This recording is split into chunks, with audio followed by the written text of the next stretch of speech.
आकाशवाणी लखनऊ से प्रस्तुत है प्रादेशिक समाचार।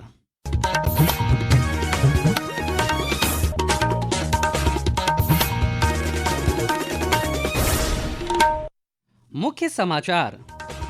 मुख्यमंत्री योगी आदित्यनाथ ने आज लखनऊ में 23 से 29 नवंबर तक आयोजित होने वाले 19वें राष्ट्रीय जमहूरी की तैयारियों का लिया जायजा। कार्यक्रम में एशिया प्रशांत क्षेत्र के लगभग 2000 प्रतिनिधि होंगे शामिल। अयोध्या में 25 नवंबर को होने वाले ध्वजारोहण समारोह के अनुष्ठान आज से शुरू। सरयू तट से निकाली गई कलश यात्रा 23 से 25 नवंबर तक होंगे विशेष कार्यक्रम। प्रदेश के सभी जनपदों में तेजी से जारी है विशेष गहन पुनरीक्षण अभियान। मुख्य निर्वाचन अधिकारी नवदीप रेणुआ ने कहा, अब तक 99% से अधिक हुआ गणना प्रपत्र का वितरण। और ग्रेटर नोएडा के शहीद विजय सिंह पथिक स्टेडियम में चल रहे विश्व मुक्केबाजी कप के फाइनल मुकाबले में आज भारत ने जीते 4 स्वर्ण पदक। 48 किलोग्राम भार वर्ग में मीनाक्षी और 54 किलो भार वर्ग में प्रीति रही विजेता। नमस्कार, प्रदेश के समाचारों के साथ मैं शैलेंद्र और अब समाचार विस्तार से। मुख्यमंत्री योगी आदित्यनाथ ने आज लखनऊ में 23 से 29 नवंबर तक डिफेंस एक्सपो ग्राउंड में आयोजित होने वाले 19वें राष्ट्रीय जमहूरी की तैयारियों का जायजा लिया। उन्होंने अधिकारियों से तय समय में सभी कार्य पूरा करने के निर्देश दिए। एक रिपोर्ट। उत्तर प्रदेश 6 दशक बाद इस प्रतिष्ठित आयोजन की मेजबानी कर रहा है। सशक्त युवा विकसित भारत की थीम पर आधारित यह जम्बूरी 32,000 से अधिक प्रतिभागियों की मेजबानी करेगी, जिनमें एशिया प्रशांत क्षेत्र के लगभग 2000 प्रतिनिधि शामिल हैं। भारत स्काउट्स एवं गाइड्स के 19वें राष्ट्रीय जम्बूरी में एक जिला एक उत्पाद के प्रोडक्ट भी प्रदर्शित किए जाएंगे। आकाशवाणी समाचार कक्ष से राघवेंद्र त्रिपाठी। जनता दल यूनाइटेड प्रमुख नीतीश कुमार ने आज 10वीं बार बिहार के मुख्यमंत्री के रूप में शपथ ली। बिहार के राज्यपाल आरिफ मोहम्मद खान ने उन्हें पद और गोपनीयता की शपथ दिलाई। शपथ ग्रहण समारोह में प्रधानमंत्री नरेंद्र मोदी, केंद्रीय गृह मंत्री अमित शाह, रक्षा मंत्री राजनाथ सिंह, केंद्र सरकार के कई मंत्री और मुख्यमंत्री योगी आदित्यनाथ समेत एनडीए शासित राज्यों के मुख्यमंत्री भी मौजूद रहे। मुख्यमंत्री योगी आदित्यनाथ ने नीतीश कुमार को बिहार के मुख्यमंत्री पद की शपथ लेने पर बधाई दी है। सर्वोच्च न्यायालय ने कहा है कि संविधान के अनुच्छेद 200 और 201 के तहत राष्ट्रपति और राज्यपाल द्वारा विधेयकों को मंजूरी देने के संबंध में न्यायालय कोई समय सीमा तय नहीं कर सकता है। मुख्य न्यायाधीश BR गवई की अध्यक्षता वाली 5 न्यायाधीशों की संवैधानिक पीठ ने सर्वसम्मति से कहा कि राज्यपाल विधानसभा द्वारा पारित विधेयकों को अनुच्छेद 200 के तहत निर्धारित प्रक्रिया का पालन किए बिना रोके रखते हैं तो ये संघीय ढांचे के हित में नहीं होगा। अयोध्या में 25 नवंबर को होने वाले ध्वजारोहण समारोह के अनुष्ठान आज से कलश यात्रा के साथ शुरू हो गए। आज सरयू तट से 551 महिलाओं ने कलश यात्रा निकाली। राम जन्मभूमि तीर्थ क्षेत्र ट्रस्ट के अनुसार 23 से 25 नवंबर तक विशेष कार्यक्रमों की श्रृंखला चलेगी। राम मंदिर ट्रस्ट के ट्रस्टी अनिल मिश्रा ने बताया कि इसकी तैयारी लगभग पूरी कर ली गई है।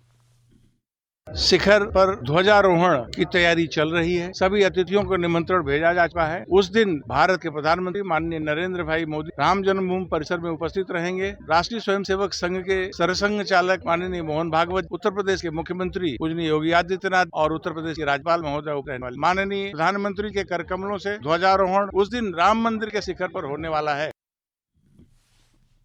भारत निर्वाचन आयोग के निर्देशों के क्रम में प्रदेश भर में विशेष गहन पुनरीक्षण SIR जारी है। प्रदेश के मुख्य निर्वाचन अधिकारी नवदीप रेणुआ ने बताया कि प्रदेश में 15 करोड़ 44 लाख से अधिक मतदाता हैं। अभी तक 99.48% गणना प्रपत्र वितरण का कार्य किया जा चुका है। उन्होंने आकाशवाणी समाचार के माध्यम से मतदाताओं को गणना प्रपत्र भरकर समय से जमा करने की अपील की है। सभी उत्तर प्रदेश के सभी मतदाताओं से मैं अपील करना चाहूँगा कि एन्यूमरेशन फॉर्म अपना लेके उसको भर के सही सूचनाएं इसमें भर के आप अवश्य वापस करें, जिससे ड्राफ्ट वोटर लिस्ट में आपका नाम आ जाए। ऐसे वोटर्स जिनका नाम कई जगह है या ऐसे वोटर्स जिनकी डेथ हो गई जो चले गए, तो उनके परिवार के सदस्यों से भी अपील है कि वो ऐसे वोटर्स का फॉर्म भर के हमें मत दें जो मृत हो गए, चले गए, ताकि इनएलिजिबल वोटर्स का नाम ना आए। जनपद हापुड़ में बीएलओ घर घर जाकर मतदाताओं को एसआईआर फॉर्म उपलब्ध करा रहे हैं। मोहल्ला लज्जापुरी की बीएलओ पूनम चौधरी ने बताया कि इस दौरान एसआईआर फॉर्म भरने के बारे में आवश्यक जानकारी भी दी जा रही है।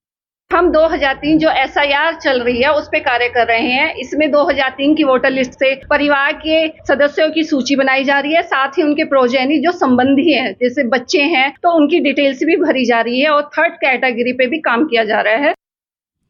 ये समाचार आप आकाशवाणी लखनऊ से सुन रहे हैं। ताज़ा समाचार जानने के लिए आप हमारी वेबसाइट newsonair.gov.in पर लॉगिन कर सकते हैं। इसके साथ ही आप प्रादेशिक समाचारों का ये बुलेटिन हमारे YouTube channel news on AIR Lucknow पर भी सुन सकते हैं।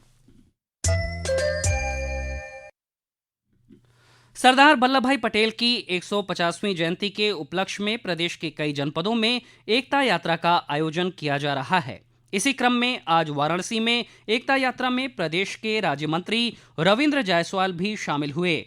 नगर विकास एवं ऊर्जा मंत्री ए.के. शर्मा ने भदोही में आयोजित यूनिटी मार्च में प्रतिभाग किया। वहीं उच्च शिक्षा राज्य मंत्री रजनी तिवारी ने कानपुर नगर के कल्याणपुर में आयोजित एकता पदयात्रा कार्यक्रम में प्रतिभाग किया।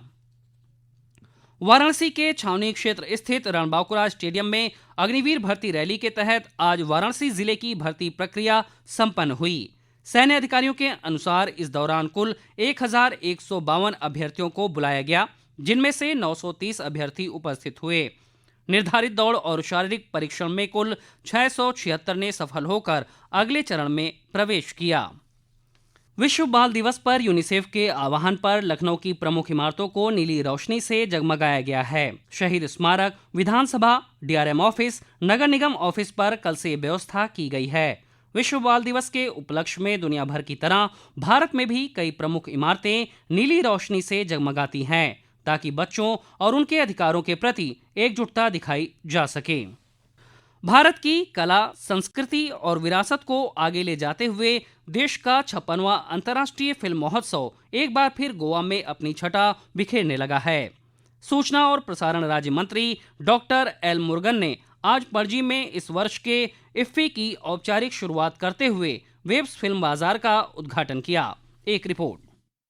वर्ष 1952 में प्रारंभ हुआ भारतीय अंतर्राष्ट्रीय फिल्म महोत्सव दक्षिण एशिया का सबसे पुराना और प्रतिष्ठित सिनेमा उत्सव अब बन चुका है। सूचना और प्रसारण मंत्रालय, राष्ट्रीय फिल्म विकास निगम, गोवा सरकार तथा एंटरटेनमेंट सोसाइटी ऑफ गोवा के संयुक्त प्रयासों से आयोजित ये महोत्सव एक वैश्विक सिनेमाई पावर हाउस के रूप में हमारे सामने है। इस वर्ष इफ्फी अपने दर्शकों का स्वागत एक रंगीन और जीवंत कार्निवल के साथ करेगा, जहाँ फिल्म की कहानियाँ जीवंत होंगी, वातावरण में संगीत का समावेश होगा और किरदार पर्दे से बाहर आकर हमारे सामने होंगे। भारत अपने सुर, लय, गौरव और कल्पना प्रदर्शन के माध्यम से दुनिया को मंत्रमुग्ध कर देगा।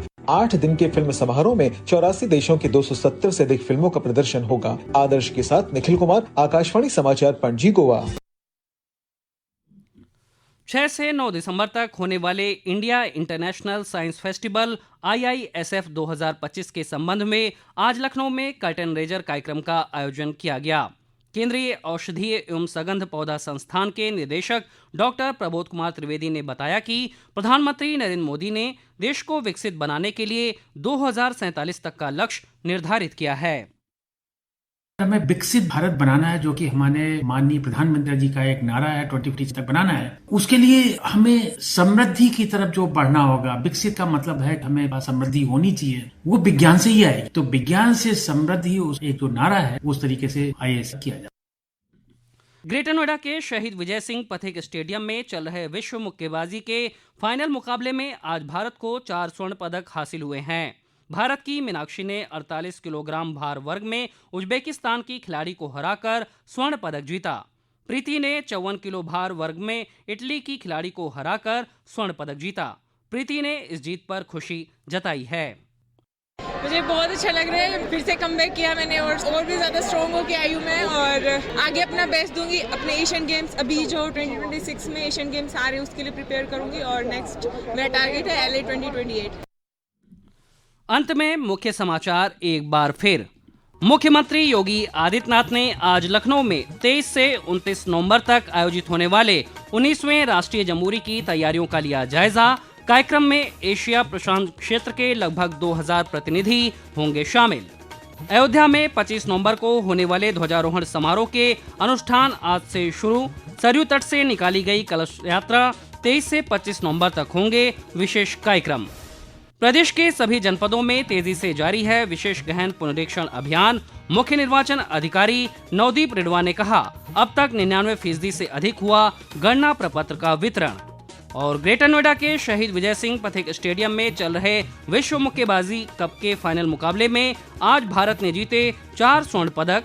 48 किलोग्राम भार वर्ग में मीनाक्षी और 54 किलो भार वर्ग में प्रीति रही विजेता। इसी के साथ प्रादेशिक समाचारों का ये बुलेटिन समाप्त हुआ। अगला बुलेटिन रात 8 बजे FM पर प्रसारित किया जाएगा। नमस्कार।